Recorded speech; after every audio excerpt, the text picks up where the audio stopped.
Your father's death has nothing to do with us. I don't care about his funeral. I was just about to go on a trip anyway, and you don't need to come back home either." When I told my husband, Daniel, about my father's death, he hurled these cruel words at me. "How can you say it doesn't matter? That's no way to act. And what's this trip about? Are you seriously planning to skip the funeral?" "We don't need to attend, do we? He's a stranger to us, and we're going to take a trip with Mom and Dad, soak in the spa, and wash away the daily stress." Behind the sneering Daniel, I could hear the voices of his supportive parents, John and Susan. Since he married me, my father should no longer be a stranger to him, yet how could such treatment be justified? As I was stunned by Daniel's response, the phone seemed to change hands, and I heard Susan's voice. "Michelle, we had planned this trip a long time ago, and the flight is already booked. It's clear which is the priority between your dad's funeral and our trip. Ha! It's a real family vacation after all." With that one-sided declaration, Susan hung up the phone. Daniel doesn't care about my family, including me. He only prioritizes his own parents, managing my salary and our finances to suit his convenience. I was foolish to think about a future with him and trust him. While my mind was consumed with these thoughts, I proceeded to prepare for the funeral. My name is Michelle. Before I started elementary school, my mother passed away, and from then on, my father raised me single-handedly. Honestly, I always felt lonely when I was little. I had no siblings, and when my father was at work, I was left alone or with relatives. Seeing my father come home exhausted, I couldn't bring myself to be selfish. My father couldn't make it to school events like Parents' Days, which often left me feeling sad. Still, I understood that he cherished me above all else, and I'm grateful for how he raised me. After graduating from college, I didn't consider moving away for a job. Instead, I worked at a local company, living at home, trying to support my father in turn. Amid this, my father, perhaps concerned about my future, made a suggestion. "Why don't you try finding a hobby? Don't worry about me. Just enjoy your life." He must have noticed my struggles to repay his kindness and offered those considerate words. I had often held back on personal desires, never really diving into any hobbies. Taking up my father's suggestion, I started exploring various clubs and classes. Nothing caught my interest at first, but then I got interested in a travel club, which was introduced by a friend of mine. In that travel club, they're doing activities where they visit spas around different places, and I was intrigued, having not traveled much before. I quickly visited the club on a weekend and decided to join that day. And that's where I met my husband, Daniel. We were the same age, from the same hometown, and shared a love for travel, which quickly led to us dating. We enjoyed our travels and, after 3 years of dating, got married. I hadn't thought about marriage until meeting Daniel, but I felt this was someone I could spend my life with. So I had a gut feeling about it, and his proposal moved me so much I nearly collapsed from emotion. My father was happy for us, and I was full of hope for a blissful married life. However, just a few months into our marriage, Daniel started showing his true colors. "Michelle, isn't it about time you quit the travel club? Why continue after getting married?" Huh? What does being in the club have to do with being married? "It's obvious. A married woman shouldn't be out playing around, right, Mom?" Daniel began pressuring me to quit the travel club and focus on household chores, and not just that, he would often call his mother, Susan, to back him up and nag me together. "You should be grateful we let you marry into our family. You're married to Daniel now. You need to act accordingly. No time for playing around." "That's right. If you keep fooling around, we'll have to take some action." I believed I was balancing work and home well. Ironically, it was Daniel who, despite working the same hours, neither did housework nor reduced his club activities. But neither he nor Susan would admit that, instead blaming me entirely. Frustrated, I didn't follow their demands. I continued with the travel club and planned trips for the next holidays. Then, Daniel took a drastic step. I told you I'd take some action, right? I'll manage your salary, our savings, everything. No arguments. What? I'm putting the agreed amount into our account every month. Why do this? I do the shopping for groceries and necessities. How can I manage if you control the finances? I won't even be able to shop properly. I said no arguing. I'll make sure you can't waste money anymore. No more unnecessary spending. From then on, Daniel took control of my salary and our finances, giving me just enough to get by. I couldn't even afford lunches with coworkers anymore and had to decline invitations from friends.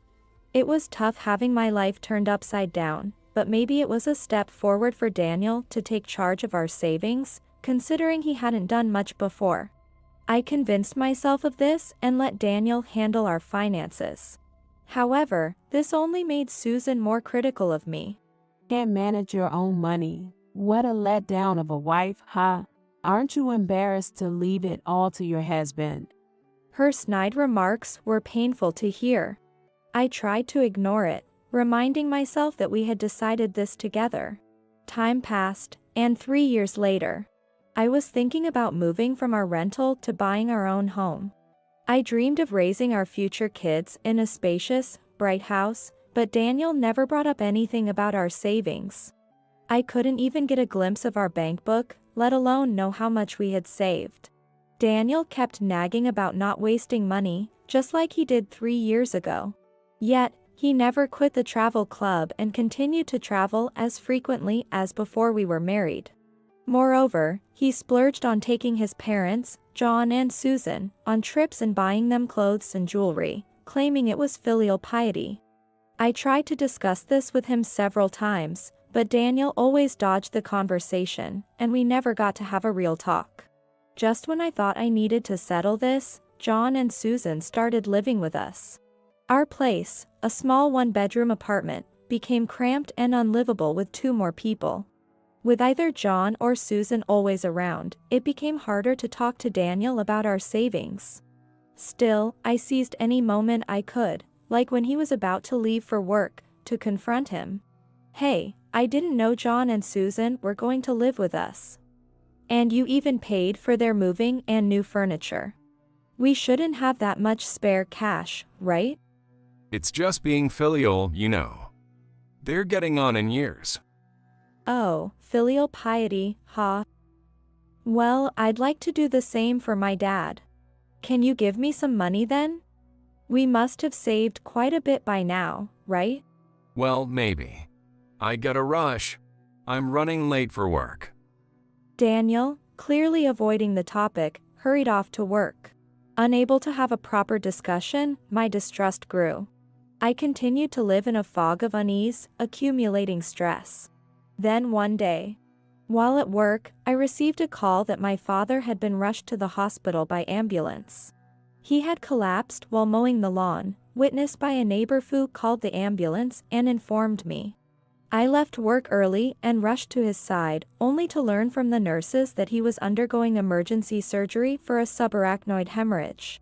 I kept an eye on the progress of the treatment, praying, but despite my hopes, my father passed away. I was numb, unable to process the doctors' and nurses' words as I stared at my father, who never woke up or breathed again. Later, supported by relatives, I found myself preparing for his funeral. I had to pull myself together, I thought, and try to inform Daniel and his parents about my father's death and the funeral arrangements. Despite several calls, neither Daniel nor his parents answered. After leaving a message saying I needed to talk to them, Daniel called back hours later. Stop calling me so much. Sorry, but I need to tell you something. My dad passed away, and I was going to talk about the funeral arrangements. Oh, forget it. Your dad's death has nothing to do with us. Who cares about the funeral? We were just about to go on a trip, and you don't need to come back home either. How can you say it doesn't matter? What do you mean, a trip? You're not planning on skipping the funeral, are you? We don't need to attend. He's a stranger to us.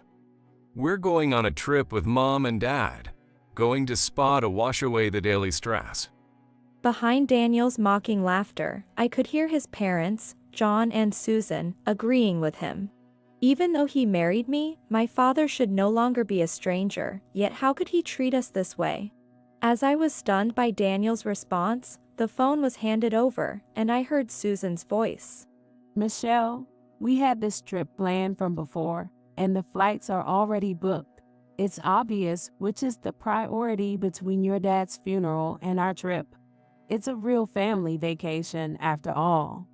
After saying this unilaterally, Susan hung up. Daniel doesn't care about my family, including me. He only prioritizes his own parents, managing my salary and our finances as it suits him.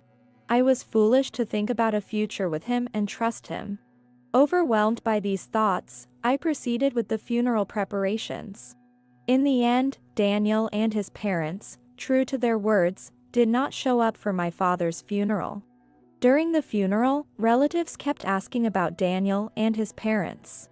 I couldn't bring myself to admit they prioritized a family trip, so I evaded the questions.